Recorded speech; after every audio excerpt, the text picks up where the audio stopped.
السلام علیکم ورحمۃ اللہ وبرکاتہ۔ بسم اللہ الرحمن الرحیم۔ محترم ناظرین، آج ایک اہم ترکاری کے سلسلے میں ہم ویڈیو پیش کرنے جا رہے ہیں۔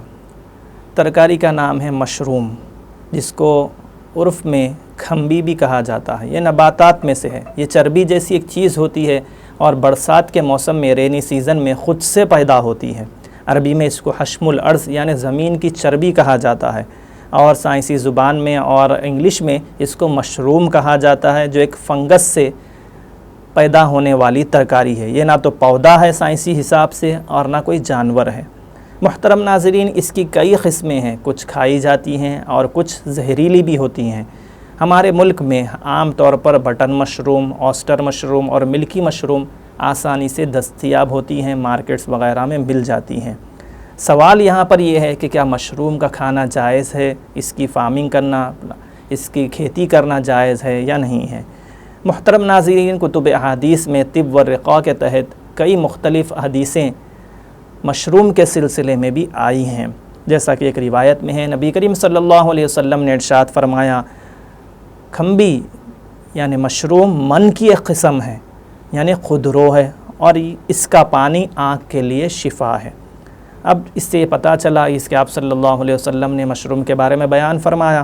علماء کہتے ہیں کہ اس کا پانی آنکھ میں لگانے میں شفا اس صورت میں ملے گی جبکہ اس کے ساتھ کچھ چیزیں استعمال کی جائیں، جیسے سرما وغیرہ ملا کر اس میں لگایا جائے۔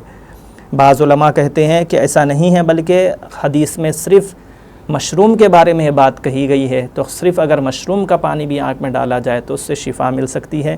اب یہ بات الگ ہے کہ اس کے سلسلے میں تحقیق ہونی چاہیے، صحیح حکماء سے اس سلسلے میں تحقیق کر کے اس کو استعمال کرنا چاہیے۔ حدیث کا مفہوم تو یہی بتلاتا ہے کہ صرف مشروم کا پانی بھی آنکھ کے لیے شفا ہے۔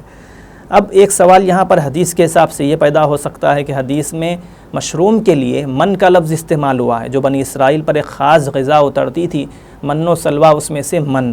تو اب یہاں پر من کیوں کہا گیا مشروم کو؟ تو یہ بات صاف ہے، جس طرح من و سلوہ بنی اسرائیل کو بغیر کسی مشقت کے اور محنت کے ملا کرتا تھا، اسی طرح مشروم بھی بغیر کسی محنت کے، کھیتی کے، خود سے پیدا ہوتی ہے۔